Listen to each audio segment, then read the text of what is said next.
আসসালামু আলাইকুম সুপ্রিয় দর্শক বন্ধু, আশা করছি সবাই খুব ভালো আছেন। আল্লাহর রহমতে সুস্থ আছেন। বরাবরের মতো আবারও চলে আসলাম নতুন একটা রেসিপি নিয়ে। আশা করছি রেসিপিটা আপনাদের কাছে অনেক ভালো লাগবে। ভালো লাগলে সবার কাছে অনুরোধ রইল প্রথমে লাইক দিয়ে ভিডিওটা দেখা শুরু করবেন। এখানে আমি ট্যাংরা মাছ, লবণ, লেবুর রস দিয়ে 2-3 মিনিট মেখে রেখে তারপর এটা ধুয়ে পরিষ্কার করে নিয়েছি। এখন মাছের ভিতরে ডিম থাকে, ডিম থাকলে মাছটা কিন্তু পরিষ্কার করতে একটু বেশি সময় লাগে। এই জন্য লবণ আর লেবুর রস দিয়ে পরিষ্কার করলে খুব দ্রুতই কিন্তু পরিষ্কার করা হয়ে যায়। মাছে লবণ, হলুদ আর সামান্য একটু মরিচের গুঁড়া মেখে 10 মিনিট রেখে দিয়ে তারপরে এটা হালকা তেলে এপিট ওপিট একটু ভেজে নিব। খুব বেশি কড়া করে এটা ভেজে নিব না। চাইলে আপনি না ভেজেও এই রান্নাটা করে নিতে পারেন। আমি হালকা একটু ভেজে নিলাম।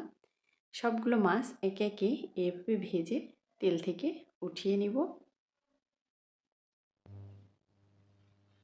অন্য একটা কড়াইয়ে আমি এখন একটা মশলা তৈরি করে নিব। কড়াইয়ে অনেকটা পরিমাণে তেল দিয়ে দিলাম বেশ কিছুটা পেঁয়াজ কুচি, আদা আর রসুন। পেঁয়াজটা একটু মোটা মোটা করে কেটে নিয়েছি। পেঁয়াজটা খুব বেশি কিন্তু ভেজে নিব না, জাস্ট একটু হালকা কালার চলে আসলে আর পেঁয়াজটা একটু নরম হয়ে আসলে তারপরে এটা কিন্তু তেল থেকে উঠিয়ে নিব। তেল ঝরিয়ে খুব ভালো করে উঠিয়ে এটা ঠান্ডা করে তারপরে এটা আমি ব্লেন্ডারে দিয়ে ব্লেন্ড করে নিব। আপনি চাইলে শিলপাটায় এটা বেটে নিতে পারেন। এইভাবে পেঁয়াজ, রসুন, আদা ভেজে যদি বেটে নিয়ে সেটা তরকারিতে ব্যবহার করেন, তরকারি কিন্তু খেতে অনেক মজা লাগে। একদম কাছ থেকে দেখিয়ে দিচ্ছি, দেখেন পেঁয়াজের কালারটা কিন্তু খুব বেশি চেঞ্জ করে ফেলিনি আমি। ওই কড়াইয়ে এখন দিয়ে দিব কিছুটা কাঁচামরিচ। কাঁচামরিচটাও আমি ভেজে নিব, ভেজে ঠান্ডা করে এটা এখন ব্লেন্ডারে দিয়ে ব্লেন্ড করে নিব। আর এখানে নিয়েছি একদম কচি একটা চাল কুমড়া বা জালি কুমড়া। এরকম হাত দিয়ে কিন্তু যদি একটু চাপ দেন তাহলেই বুঝতে পারবেন এটা কতটা কচি। কচি হলে দেখবেন যে নখের আঙুলটা খুব সহজেই এর ভিতরে ঢুকে যাবে। আর যদি এটা একটু বাড়তি হয় তাহলে কিন্তু খুব সহজে আঙুল দিয়ে চাপ দিতে পারবেন না, আঙুলে ব্যথা লাগবে। আর আমি এখন একটা পিলারের সাহায্যে চাল কুমড়ার খোসাগুলো ছেড়ে নিব। সুপ্রিয় বন্ধুরা, যারা এতক্ষণ পর্যন্ত আমার ভিডিওর সঙ্গেই আছেন এবং লাইক দিতে ভুলে গেছেন তাদেরকে মনে করে দিচ্ছি, ভিডিওতে অবশ্যই একটা লাইক দিয়ে দিবেন। আপনাদের একটা লাইক আমার ভিডিওকে আরও নতুন নতুন বন্ধুর কাছে পৌঁছিয়ে দিতে সাহায্য করে। তাই সবার কাছে অনুরোধ রইল ভিডিওতে অবশ্যই একটা লাইক দিয়ে দিবেন আর কমেন্ট করতে ভুলবেন না আমার রেসিপিগুলো আপনাদের কাছে কেমন লাগে।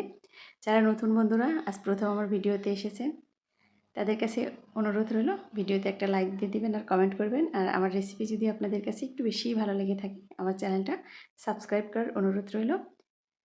আমি যখনই নতুন নতুন ভিডিও ছাড়ব তখনই আপনাদের কাছে নোটিফিকেশান চলে যাবে। তাই পাশে থাকা বেল আইকনটা অন করে রাখতে কিন্তু ভুলবেন না।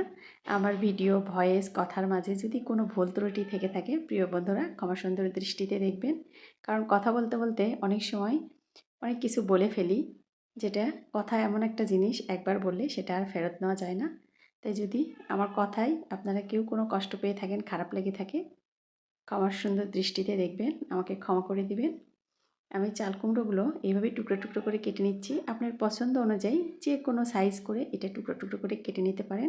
আমি কিন্তু এটা ভাপতে নিব না, কারণ চাল কুমড়োটা একদম কচি। আপনি চাইলে এটা হালকা একটু ভাপতে নিতে পারেন। চাল কুমড়োটা ভালো করে ধুয়ে পানি ঝরিয়ে রাখবো। কড়াইয়ে দিয়ে দিব পরিমাণ মতো রান্নার তেল। তেলটা যখন খুব ভালো করে গরম হয়ে আসবে ফোড়নে দিয়ে দিব আস্ত জিরা আর পেঁয়াজ কুচি। পেঁয়াজটা খুব ভালো করে তেলের সঙ্গে একটু ভেজে নিব। পেঁয়াজের যখন কালারটা একটু চেঞ্জ হয়ে আসবে তখন এখানে একে একে সব মশলাগুলো দিয়ে নিব। প্রথমে এখানে দিয়ে দিব পরিমাণ মতো হলুদের গুঁড়া, আদা রসুন বাটা, এটা হচ্ছে কাঁচামরিচ বাটা। কাঁচামরিচের সঙ্গে আমি একটু সাদা সরিষা দিয়ে বেটে নিয়েছি, দিয়ে দিলাম স্বাদ অনুযায়ী লবণ। এখন এই মশলাটা পেঁয়াজের সঙ্গে একটু সময় নিয়ে ভেজে নিব। এখন এখানে দিয়ে দিব পেঁয়াজ, আদা, রসুন ভেজে নিয়েছিলাম সেই পেঁয়াজ বাটা। মশলাটা যত ভালো করে কষাবেন যে কোনো রান্নাই খেতে কিন্তু তত ভালো লাগবে। তাই অবশ্যই মশলাটা খুব ভালো করে কষিয়ে নেওয়ার চেষ্টা করবেন। এখন দিয়ে দিলাম জিরা বাটা আর আদা বাটা। একদম ফ্রেশ আদা রসুন বাটা দেওয়ার চেষ্টা করবেন। আমি এখানে ফ্রেশ আদা বাটা দিয়ে দিলাম। এখন এখানে দিয়ে দিব মশলাটা কষানোর জন্য পরিমাণ মতো একদম ফুটন্ত গরম পানি। এই পানিটা দিয়ে মশলাটা আরও বেশ কিছুক্ষণ একটু কষিয়ে নিব। এখন এখানে দিয়ে দিব আগে থেকে যে মাছ ভেজে রেখেছিলাম। এই মাছটা মশলার সঙ্গে একটু কষিয়ে নিলে মাছটা খেতে বেশি ভালো লাগে আমার কাছে পার্সোনালি। তাই হাতে সময় থাকলে আমি সবসময় চেষ্টা করি মাছটা একটু মশলার সঙ্গে কষিয়ে নেওয়ার। এইভাবে মাছ মশলার সঙ্গে কষিয়ে রান্না করে দেখবেন, খেতে ভালো লাগে। আর আলাদা করে তো মাছ কষানোর দরকার নেই, এই মশলাতেই কষিয়ে মাছটা উঠিয়ে রাখবেন, তাহলে সময়টাও কম লাগবে আর মাছটা খেতেও অনেক মজা লাগবে। এখন মাছ আমি 2-3 মিনিট মশলায় কষিয়ে এখন মশলা থেকে কিন্তু উঠিয়ে রেখে দিব। আর এই মশলাতেই আমি সবজি দিয়ে রান্না করে নিব, কারণ মাছ সহ যদি রান্না করি মাছগুলো কিন্তু ভেঙে যাবে। যদিও ট্যাংরা মাছ একটু শক্ত মাছ। সবগুলো মাছ একে একে মশলা থেকে উঠিয়ে রেখে এখন এখানে দিয়ে দিব চাল কুমড়া। পানি ঝরিয়ে রেখেছি, যখন আমি রান্নায় ব্যবহার করছি দেখেন কোনো পানি কিন্তু এখানে নাই। চাল কুমড়া এমনি একটা পানি জাতীয় সবজি, এই চাল কুমড়া থেকেই কিন্তু অনেকটা পরিমাণ পানি বের হয়ে আসবে। প্রথমেই কিন্তু এখানে কোনো প্রকার পানি ব্যবহার করব না।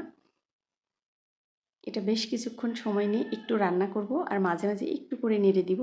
এই চাল কুমড়া থেকেই অনেকটা পরিমাণে পানি বের হয়ে আসবে। অনেকে কিন্তু চাল কুমড়া খেতে চায় না, এর একটা স্মেল থাকে, এটার জন্য আপনি যদি একটু লবণ, হলুদ আর লেবুর রস দিয়ে হালকা একটু ভাপ দিয়ে নেন, তাহলে দেখবেন যে চাল কুমড়ার যে একটা স্মেল ওইটা আর থাকবে না।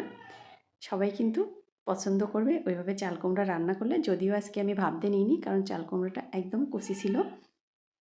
এখানে আমি ক্যামেরা অন করতে ভুলে গিয়েছিলাম, অফ ক্যামেরায় দিয়ে দিলাম গরম পানি চাল কুমড়াটা কষানোর জন্য আর সিদ্ধ হওয়ার জন্য।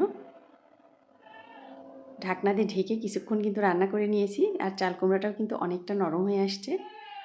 চাল কুমড়া রান্না করতে খুব বেশি সময় লাগবে না, যেহেতু এটা টাটকা, খুব সহজেই এটা সিদ্ধ হয়ে যাবে। চাল কুমড়ার পানিটা যখন একদম শুকিয়ে চাল কুমড়া থেকে তেল ছেড়ে দেবে, তখন বুঝে নেবেন হ্যাঁ চাল কুমড়াটা আপনার খুব ভালো করে কষানো হয়েছে এবং সিদ্ধও হয়েছে। প্রায় 70% মতো কিন্তু চাল কুমড়াটা সিদ্ধ হয়ে আসছে। এখন এখানে দিয়ে দিব ঝোলের জন্য পরিমাণ মতো একদম ফুটন্ত গরম পানি। গরম পানি দিলে যে কোনো রান্নাই কিন্তু খুব দ্রুত হয় আর রান্নার টেস্টটাও একদম ঠিক থাকে। তাই রান্নায় অবশ্যই গরম পানি দেওয়ার চেষ্টা করবেন। আমি আবারও দিয়ে দিলাম এখানে পানি। এখানে 2 কাপের মতো গরম পানি দিয়ে দিলাম। আর যে মাছগুলো কষিয়ে রেখেছিলাম এখন দিয়ে দিব মাছ। ট্যাংরা মাছের পরিবর্তে যে কোনো মাছ দিয়ে কিন্তু এই রান্নাটা করে নিতে পারবেন। আপনার পছন্দ অনুযায়ী যে মাছ খেতে আপনি পছন্দ করেন সেই মাছ দিয়ে রান্নাটা করে নিতে পারবেন। আর এখানে দিয়ে দিলাম নামানোর আগে কয়েকটা কাঁচামরিচ, মাঝখান দিয়ে আমি কেটে দিয়েছি, তাহলে কাঁচামরিচ থেকে একটু ঝালও বের হয়ে আসবে আর কাঁচামরিচের ফ্লেভারটাও বের হয়ে আসবে। এটা কিন্তু রান্নাটা প্রায় শেষের দিকে। আমি একটা খন্তার সাহায্যে কেটে দেখছিলাম পুরোপুরি সিদ্ধ হয়েছে কিনা। হ্যাঁ, খুব ভালো করে সিদ্ধ হয়ে এসেছে। এটা এখন চুলাটা বন্ধ করে দমে রেখে দিব আমি 2 মিনিটের মতো। এটা গরম গরম ভাতের সাথে খেতে কিন্তু খুব ভালো লাগে। আর যদি এক টুকরো লেবু নেন, নিয়ে যদি ভাতের সঙ্গে এই তরকারি দিয়ে খান, দেখবেন যে তৃপ্তি সহকারে আপনি কিন্তু নিমেষেই 1 প্লেট ভাত খেয়ে নিতে পারবেন আর অন্য কোনো কিছুরই দরকার হবে না। আমি একটু পাতলা ঝোল রাখলাম, আপনি চাইলে ঝোলটা আর একটু ঘন রাখতে পারেন। একদম কাছ থেকে দেখিয়ে দিচ্ছি, দেখেন কতটা লোভনীয় হয়েছে। এই গরমের সময় এই রকম যদি চাল কুমড়ার পাতলা ঝোল রান্না করেন, খেয়ে দেখবেন যে অনেক মজা পাবেন। পরিবারের সবাই খুব মজা করে দেখবেন যে খেয়ে নেবে। গরমের সময় আসলে মাছ বা মাংসের পাতলা ঝোল খেতে একটু বেশিই ভালো লাগে। গরমে বেশি তেল মশলা জাতীয় খাবার খেতে অতটাও মজা লাগে না। অনেক বকবক করলাম, সবাই ভালো থাকবেন, সুস্থ থাকবেন। আজ এ পর্যন্তই, আল্লাহ হাফেজ।